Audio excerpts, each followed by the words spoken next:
Assalamualaikum warahmatullahi wabarakatuh. Yang terhormat Ibu Marsa PT SPD MPD selaku dosen pengampu mata kuliah arsip digital.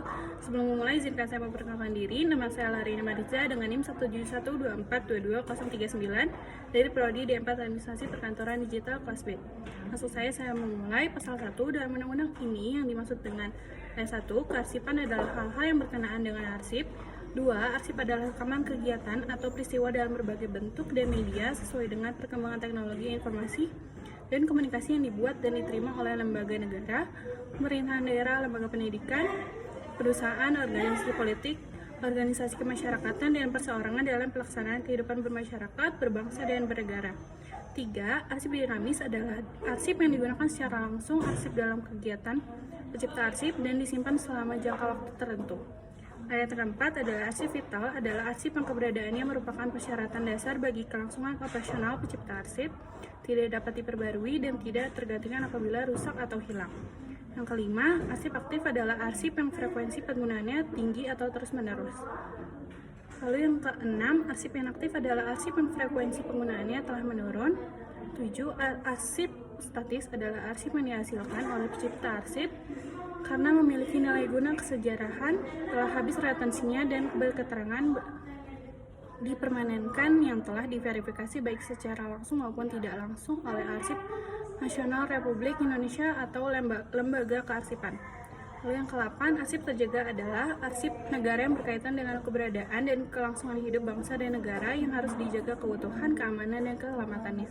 Lalu yang ke-9, arsip umum adalah arsip yang tidak termasuk dalam kategori arsip terjaga.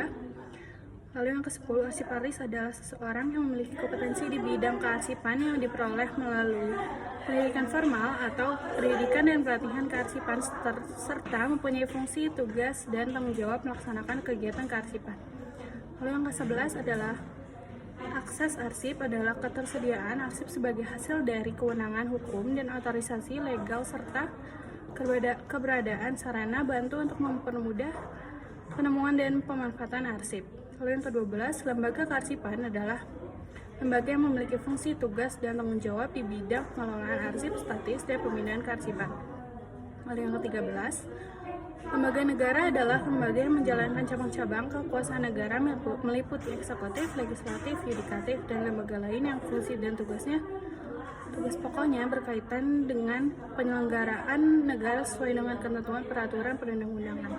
Lalu yang ke-14 adalah Arsip Nasional Republik Indonesia, selanjutnya disebut ANRI, adalah lembaga kearsipan berbentuk lembaga pemerintah non kementerian yang melaksanakan tugas negara di bidang kearsipan yang berkedudukan di ibu kota negara.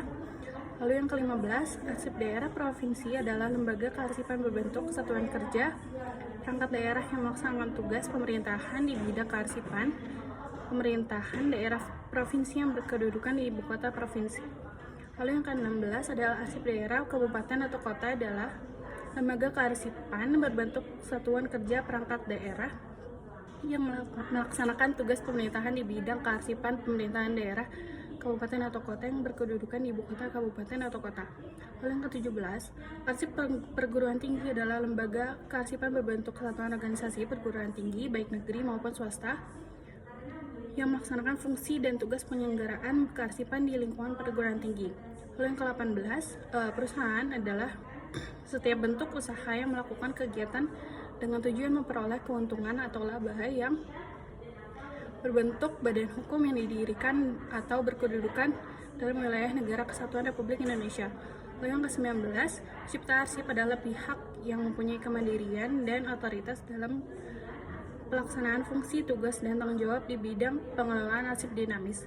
Lalu yang ke-20, unit pengolah adalah satuan kerja pada pencipta arsip yang mempunyai tugas dan tanggung jawab mengolah semua arsip yang berkaitan dengan kegiatan penciptaan arsip di lingkungannya. Lalu yang ke-21, unit kearsipan adalah satuan kerja pada pencipta arsip yang mempunyai tugas dan tanggung jawab dalam penyelenggaraan kearsipan. Kurang lebihnya mohon maaf. Wassalamualaikum warahmatullahi wabarakatuh.